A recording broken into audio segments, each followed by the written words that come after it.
Alright, Shalom. Shalom. We want to start by giving all praise, honor, and glory to YAHAWAH, BAHASHAM, YAHAWASHI, BAHASHAM, Rakakwadash.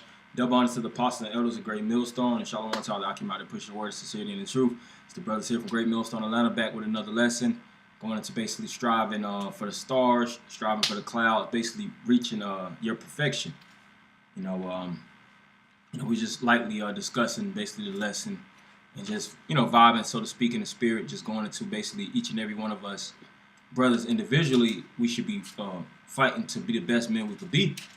YAHAWASHI, like it says in the scriptures, the Lord is going to come with healing at his wings. So he's going to come and arrive, and, he's going to see us as we are, so to speak. And think about the bride actually being seen by the husband, because the scriptures do reference YAHAWASHI as basically the husband to gain us as the bride. The bride wants to look her best. She wants to be sharp. She wants to be arrayed in all white. Make sure she's clean. Make sure she's blemishless. Make sure that she's been on her best behavior. She wasn't effing off with all kind of men, defiled, so to speak. So when the husband actually joins himself unto her, he'll actually be relieved and basically satisfied by the wife that is assigned to him. And us brothers that are the spiritual brides unto YAHAWASHI, spiritual women, we should be trying to be the best men of the Lord that we could be. Of course, the scriptures do liken Zion unto even women, calmly and delicate women. But we should be trying to be the best individuals we should be in the spirit of the Lord. Now, of course, we in captivity. We're subject to payments. We're subject to sicknesses. We're just in the lowest, or as Eliyahu Shawamba, put out the worst case scenario. We're in the worst case scenario, so we're in the lowest degree possible. But at the end of the day, you don't want to make excuses for yourself and put physical limitations to yourself, outside of what's already going on. Of course, you're not going to be rich. This thing isn't about being rich to be to shine, so to speak. You're not going to be wealthy. For brothers that are well off, that's a whole nother story, whatever. That's neither here nor there. But as an individual, it's still certain things that you can do to better yourself, man. To build spiritual aesthetics, which aesthetics, of course, is beauty. And how can you build spiritual aesthetics? Polishing yourself. When you look at stones, dirty stones or gold, the first appearance of that stone is very dross ridden. It's a lot of dross. It's a lot of dirt that's covering it. But to get that stone in its beauty and its perfection, you have to burn all the outer sediments. You have to smelt it. You have to purify it. You have to have it go through that cycle or that furnace of heat. And then at the latter end, you'll see the shining and the beauty of that element. And we represent those elements. So you have to go through certain processings. You have to go through certain trials and tribulations, as well as polishing your mind with these scriptures thoroughly, so that you could be the best individual you could be. That's right. Yep. We'll just jump into scriptures to support through the spirit what we're going into. I got some. This is Luke 19:13. And he called his servants and delivered them 10 pounds and said unto them, occupy till I come. And this is the occupation, This is definitely a work, and it's a labor of love. So in this labor, you should be relieved by reading, actually feel enthralled to increase in the spirit, like it tells you in Sirach. Jesus, the son of Sirach, he spoke about the addiction of wisdom that was allotted unto him. And he took those writings from his father, because his grandfather was a master sage, so to speak. He was very skillful in the arts of wisdom and parables and dark sayings. And he took that spirit and he infused it within himself, and he extended the book. That's how we should be in the spirit, taking the spirit of the Lord and extending this book, because this book is still being written. It's not physical writings, but it's the oral all brothers actually speaking it out to be true. But you continue. This is I keep going. It says, but his citizens hated him and sent a message after him, saying, we will not have this man reign over us. I think that was, let me see. That's what and it came to pass that when he was returned, having received the kingdom, then he commanded these servants to be called unto him. To whom he had given much, to whom he had given the money, that he might know how much every man had gained by trading. Yeah, and that word money in the Hebrew is shequalium, which is shekels. The Lord presented each and every one of us shekels, and it's up to us to exchange it, to increase it, to appreciate with it or depreciate with it, sell it, give it away. It's up to you, you know. And you guys, you look at people in the world, you'll see people that have great money management skills. These Warren Buffetts, you know, these top devils, these Steve Jobs and these Mark Zuckerbergs. They'll tell you their life story about how they took, you know, $10 and made a million out of it. You know, took $1 million and made $100 million off of it. You know, took hundreds of millions and made $1 billion off of it. You know, so on and so forth. And you'll see dumbasses, so to speak, on the other side of the spectrum that was already blessed with millions and they blew it. You know, you got this world is full of individuals that are impoverished, and they're like Brother Gamaliel, the captain was saying, you know, you got individuals. Apostle Hart actually went into the lesson. Lawyers, guy that was a lawyer. Oh yeah, that's right. Yeah. You know, here it is making fucking $200,000 or $300,000. You know, more or less a year. You lost yourself. And you lost yourself, and you wound it up in a dump. You know, and you never want to be. It's like which side do you want to choose? Do you want to choose the super successful in the spirit, of course, from taking these talents and gradually elevating, or do you want to take these talents and BS with it and lose the increase? That's right. Because the Lord says when you read in the latter verses that He's going to require usury, which is interest. He whatever He gave us, He's gonna want it to be doubled up, tripled up. Continue. Says. Then came the first, saying, Lord, that pound hath gained 10 pounds.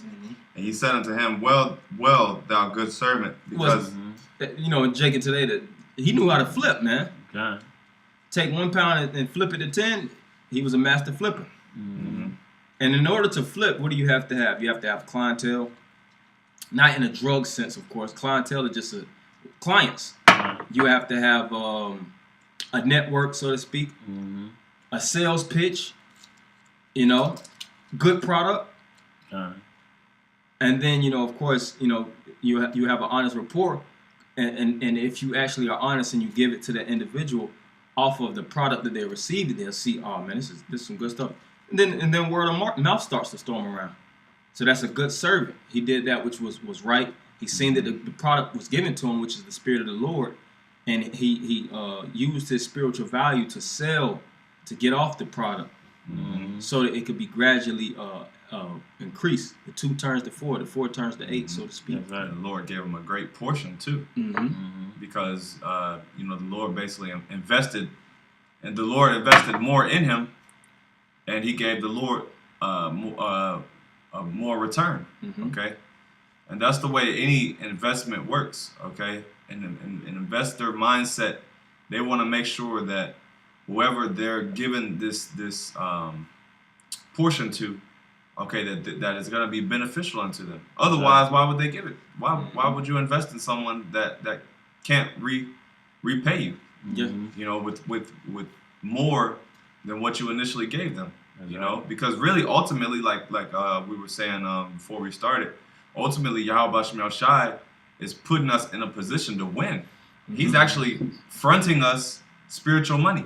Yeah. You know, like in drug terms, they say, well, advance. Even in business terms, you have what's called an advance. They call them, when you're dealing with a business, they call them angel investors.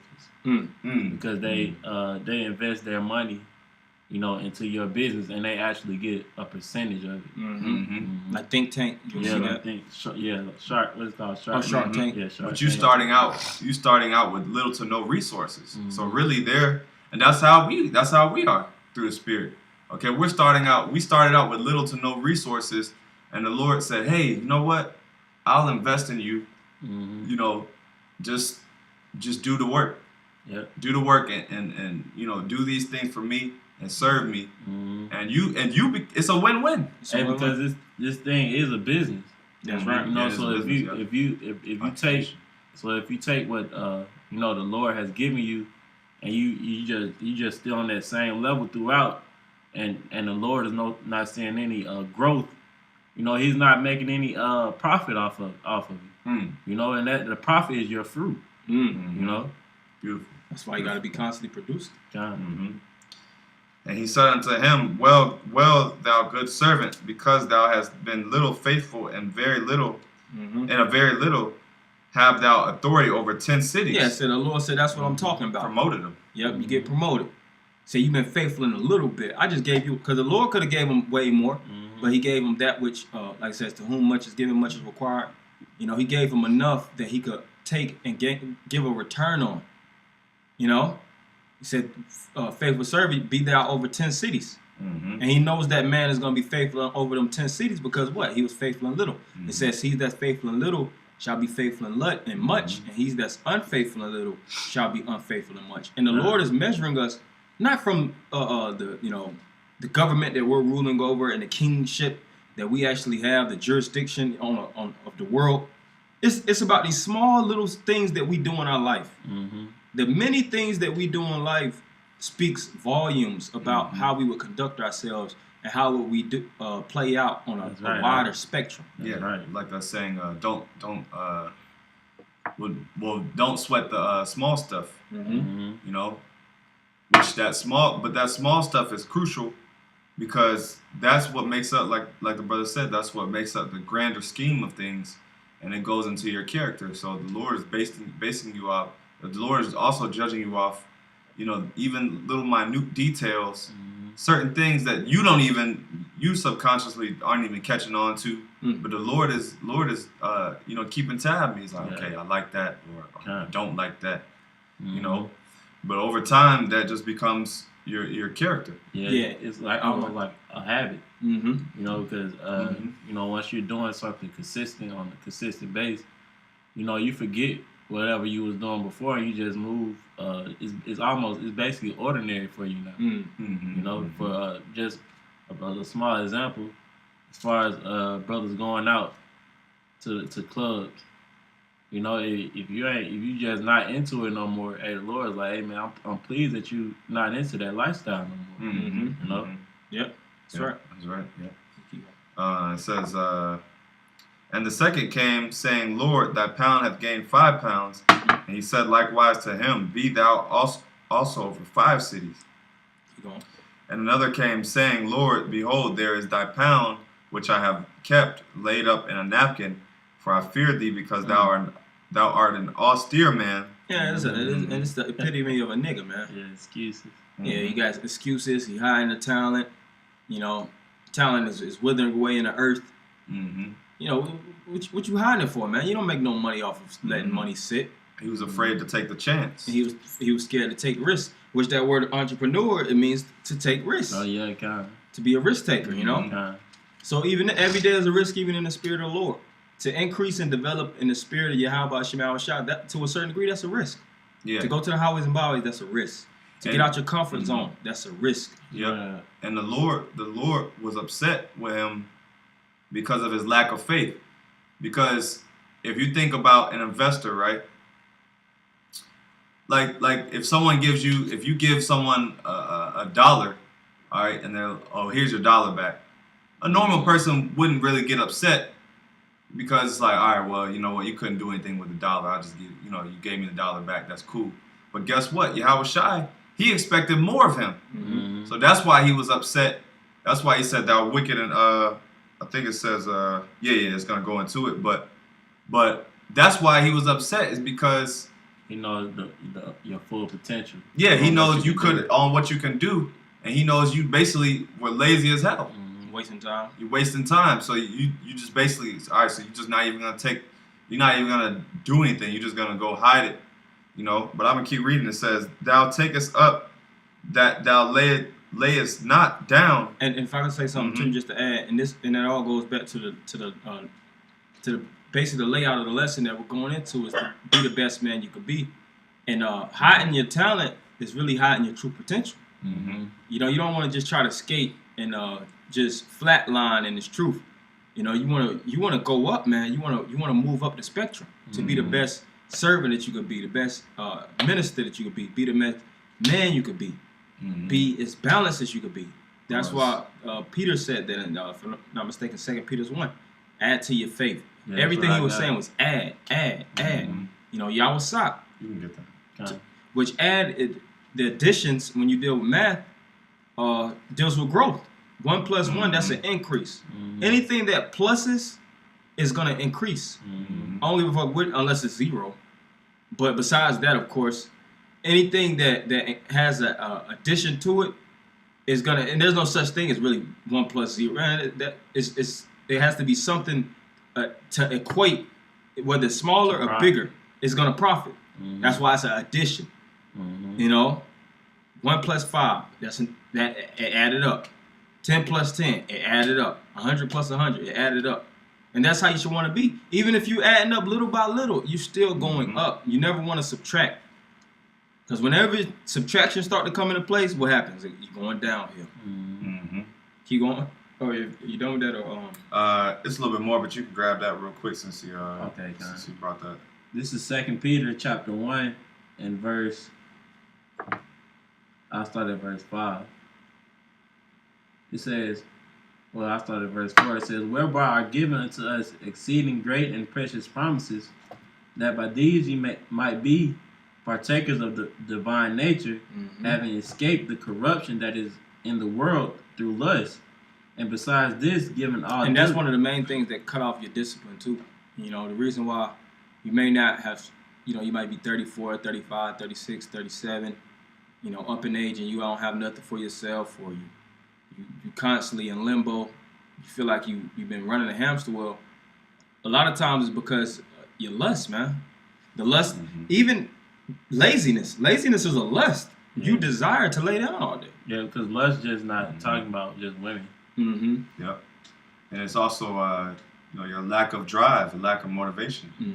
You know, because hey, this life, hey, like the brother said, you know, you got some men that are a little bit up in age, and you know they've been in the world longer, so they defeated. Some of them are just defeated, so they're in that spirit of complacency, and just because Jake is like a beat down dog. You know, just sad, and you know, like just defeated. Like the so-called white men, they've been, you know, dealing with oppression and been broke for so long that they just don't, you know, they don't see any hope. But hey, look at, if you want to see a good example of older men in age that are still growing, look at the apostles and elders. Okay, they're older men in age, but guess what? They're constantly growing in the faith. They're constantly still pushing and increasing in the spirit of YAHAWASHI. So that's why we have examples of our apostles and elders. Elder meaning what? Older in age, you know, been around longer in the spirit, you know. That's right. And so it says, oh, was that it on that? No, it's this. Okay, kind of, yeah. It says, verse 5, and besides this, giving all diligence add to your faith virtue. Yeah, in the strong belief. If you have a strong belief, you can build a lot off of that. That's what it's basically saying. So you want to pray to believe more. Embrace your belief and build off of your belief. That's why I said we believe, therefore we speak. Anything that you believe into, you're going to strive greatly to achieve it. You know, before these NBA players became professionals, they just were young men with a hope and a dream, man. You know, they and the talent developed after, you know. But it was always about how much they believed in themselves. Yeah, because they had doubters. You know, they unbelievers. You know, and just add to the brother's point, and we have the same thing, but the difference is we have the truth, man. Yeah, that's it. You know, we have the scriptures coming from YAHAWASHI. You know, so that should make us even go harder, man. When we have, you know, doubters, you know, those who don't believe that we have the truth. You know, that should make us. That should add to your faith alone, man. Yeah. You know. Like they say, make your haters your motivators. All right. Yeah. Hey, that's You know. true. Hey, but that's true. You gotta do that. You gotta you know convince the gainsayers, like people that's basically counting you out. You gotta show them like, look, I'm still making a way. I got the spirit. You know, I'm still like you tried to basically you know, shit on me, so to speak. But guess what? The Lord is still with me, and he's providing a way for me to increase. You know, that's what it means to make your haters your motivators. You know, because the word motivate means it goes back to the word movere, which means to move. So haters, people that hate you, that should move you. It should make you want to strive to get better. Say for instance, you know, whatever occupation you in, and you got people that hate what you're doing, you know, that should move you to become more successful. Or if you're unsuccessful and people are hate you, whether it's positive hatred or negative hatred, it should still move you to some direction. Get you in, and motivation is the essence of getting you off your ass. Keep going. It says, add to your faith virtue, and to virtue knowledge, and to knowledge temperance, and to temperance patience. Yeah, and these things are stages and steps that you can't gain overnight, so to speak. Virtue isn't gained overnight. Knowledge isn't gained overnight. Temperance isn't gained overnight. Every day you're working at it. So every day you're working at yourself. You're like a master craftsman, or like you look at these chiselers, these individuals that chisel those sculptures. You know, they got that chiseling hammer, they chopping down. You know, looking back, you know, trying to see the best view or seeing the best layout, how it should be. You know, that's how you're doing to your spirit. You know, and you don't want to chip away the wrong things. You know, chip away your integrity. You keep your integrity. It's in with the good and out with the bad. All the extra things that may bore the picture, so to speak, or that may make the picture less vivid, you get away from. So because you should have a vision of yourself at the end of the day too. You know, have a layout or outlook of how you want to be. You know, you should want to be, like Scripture said, we're a nation full of kings and priests. So you should carry yourself like a king. And it's so hard to carry yourself like a king if you don't know about kings, if you didn't grow up in that lifestyle with kings. You grew up in poverty, whether you lived in New Orleans or Detroit, certain parts of Florida, here in Atlanta. All you know is you know, PB&J sandwiches and goddamn hoes. And we're all subject to our environments. You know, we're limited. Our environments limit us. You know, but look at certain jakes that like the brother said, lived in poverty, and like you look at some of these, if you hear some of these motivational success stories or whatever, hey, somebody, or you know, some of them be jakes, and they come from the hood. They come from, you know, peanut butter jelly sandwiches and living in roaches and everything. Yeah, and that's check to check living. So of course we you know, we come from you know, rough backgrounds and you know, not having, we come from darkness, okay? But as we come into the light, it's important for us to basically keep shedding off that darkness and come more into the light. That's right. You know, shed off those layers, like the brother said. You know, carve out more of that picture. You know, carve out all that negative excess things so that you can get the best image of yourself, like the brother said. That's right. Was that it? Just a little bit more.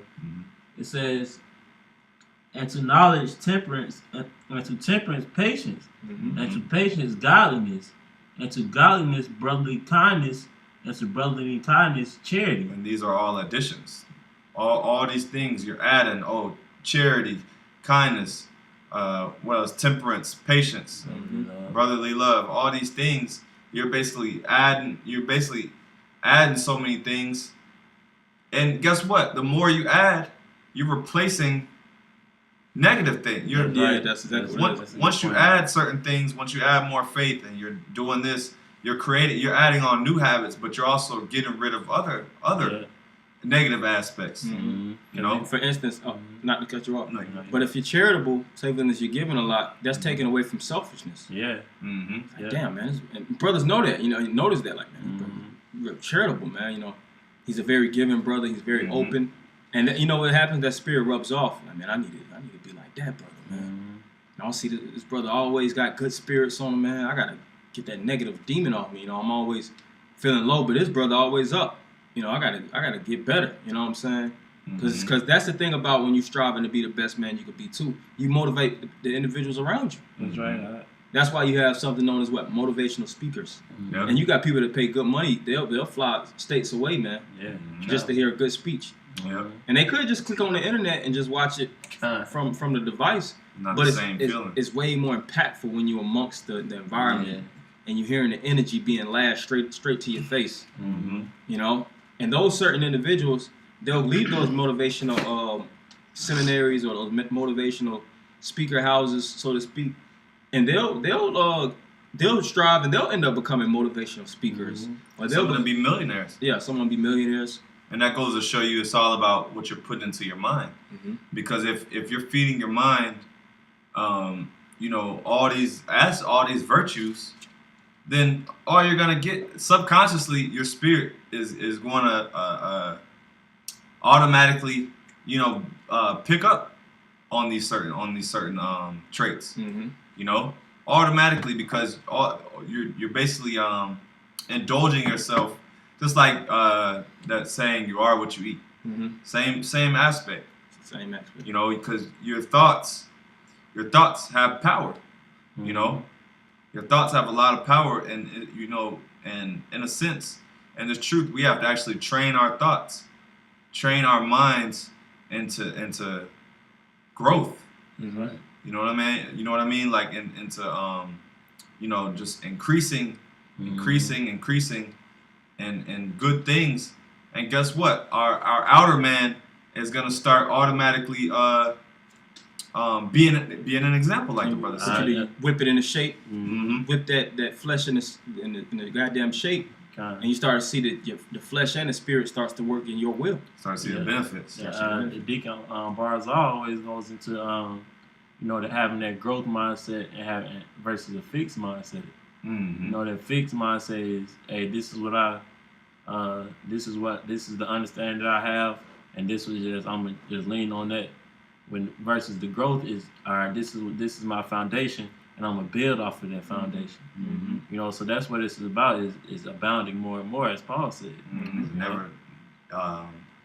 Never enough. No matter how much you have, it's never enough, and that's why scriptures say they were addicted to the ministry. That's what it means to be an addict. It's never enough. It's never enough. You can never just reach a point where it's like, you look at these drug addicts, they're not getting to a stop. All right, I'm gonna take this last bit of dope, and that's it. I'm good after that. No, it's never enough. They keep going. They always need that high. So they overdose. Yeah. Yep. And it said, this verse 22. I'll go back to here, and it says, "And he said unto them, Out of thine own mouth will I judge thee, thou wicked servant. Thou knewest that I was an austere man, taking up that I laid not down, and reaping that I did not sow." So he knew the will. He studied YAHAWASHI. He actually personally got the occupations from YAHAWASHI and knew he had to work, but he chose not to. That's why it says, "He that's slothful in his business" in Proverbs is basically relative to him that's a great waster. So you slothful, you full of sluggishness, and you wasting time, man. That's a fucking double hit. Yep. Keep going. That's why in Revelation says, "Because thou art neither hot nor cold." Hey, and Yahawashi is basically telling us we got to be hot for this thing. You know, no lukewarm. Fervent in spirit. Fervent in spirit, and really, part of being lukewarm is forsaking your carnal responsibilities too. You know, because what? Because your certain carnal responsibilities, they actually facilitate your spiritual growth. You know, that's true. Once you take care of certain experiences that you go through in the world, you learn certain things, certain traits that facilitate help your spiritual your spirit. Or once you get certain carnal goals out the way, it's not wearing down. It's not hindering you. Yeah, that's true. You can focus more on the truth now. Yeah, you know? That's a big thing too, man. That's why sometimes your focus because you got so much fucking worries, man. And you got to cut those worries down by handling that shit. You know, like I think it was talking about that on Goodfellas. You know, Henry was all over the place, but he told him, man, you got to go home. Basically, go home and handle your business. What you doing, you not handling your affairs, it's throwing off your wave in the organization, so to speak. But you keep going on. Kind of says, and it says, wherefore then thou gavest not thou my money into the bank, that at my coming I might have required mine own with usury. So he's basically saying, well, you could at least put it in the bank. And you know, if you would have put it in the bank, I would have had some interest, you know. And he said unto them that stood by, take from him the pound and give it to him that had 10 pounds. Yeah, so Yahawashi is basically being fair, okay? Because he gave it to the one that increased the most, because really he deserves the biggest reward, okay? Because he was the one that took what was given and increased what he was given. And that's what it's all about, is using the gifts and traits that YAHAWASHI gave us to start out with, and you know, giving him that back with interest, you know. Same with the 5 wise version and the 5 fools version. Yeah, same thing. Yep. And you know, and you want Yahawashi to be proud of your works. You know, when Yahawashi comes back, you want him to be like, damn, you know, okay, you did all that. Okay, because I only gave you this, but okay, you gave me, you were able to do something with that. You know, I just gave you a little glimpse of the truth, and look at how much good fruits you abounded. You got some bars off? Yeah, some quotes? Yeah. And I just want to end it with a couple of these quotes. It says, success isn't always about greatness, it's about consistency. Consistent hard work leads to success. Greatness will come. And that's true. You know, because the greatness is the mastery of everything that you're working towards.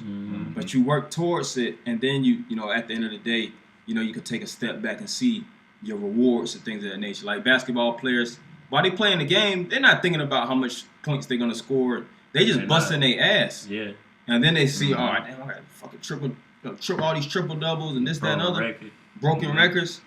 They just going hard off of their drive, because what they always are, you know, basketball players and, you know, athletes, they're always training, and everything they train to do, they dish it out on court, and it shows you how hard one man's been training rather than the next, how hard one man has been pushing himself, in and off the court. Hey, I seen a video of Kobe Bryant on how he trained. He said he trained from he woke up at 3 in the morning, trained from 4 to 6, got home at 7, he ate, relaxed, went back from 9 to 11. He went back to training from 9 to 11, went back home, ate, relaxed, went back to training from 4 to 6. So it's just really that dedication. 3 days. Yeah, basically 3 days. And like, how can you beat somebody like that? How can you beat somebody who's perfecting their craft like that? There's nowhere, everything that you do, he's practiced so much to where it's like, all right, I know my next move. You know? Yeah, that's right. See, says this is Shakespeare. Some are born great, some achieve greatness, and some have greatness thrust upon them. This Marley. The greatness of a man is not in how much wealth he acquires, but in its integrity and its ability to affect those around him positively. You know, and it's a lot more quotes. That's really just the main thing I wanted to go into. And you know, that's the thing too. You know, you brothers read quotes. You know, read books pertaining to great individuals, so-called men that were great in their craft. It's not like you're trying to be a fucking engineer. You know, you're trying to read. You know, philanthropist. Yeah, philanthropist or doctor or something like that, you know. But reading those traits, and first and foremost, we have the word. Yeah, you equate everything to the truth. That's right. We have the sure word of prophecy. We have great men in the scriptures, Job, David, Solomon, of course, first and foremost, YAHAWASHI, the disciples, Jeremiah, Daniel, Samson, Samuel. The list goes on and on. It's so many men, you know, and it's still, you know, contemporaries in our time now, the apostles and the elders and the brothers around you that's striving for that greatness. So taking those qualified individuals and trying to mirror your spirit after that, it's like you have no room to fail. That's right. But if you got niggas out, if you got Gucci Man and, you know, Lil Wop, and he's all these other little, he's young boy and he's weirdos, drug dealing, grimy niggas around, and that's all your mind is filled up with. You damn right you gonna fail. You know, the scripture says no good to them always occupied in you. Says he that's among the wise shall be wise, and the companion of fools shall be destroyed. So, you know, keep company in the spirit with positive spirits, men that's gonna push you and motivate you, so you can be self-motivated. Pray for stronger motivation. Pray to get to that higher height, like it says, so we can all measure up to the perfect stature of YAHAWASHI. So, you know, that's all we have for Akim. Hopefully, you brothers were edified. We're gonna end it by giving all praise, honor, and glory to Yahawah, BAHASHAM, YAHAWASHI, BAHASHAM, double honors to the apostles and elders of Great Millstone, and Shalom Akim. Shalom.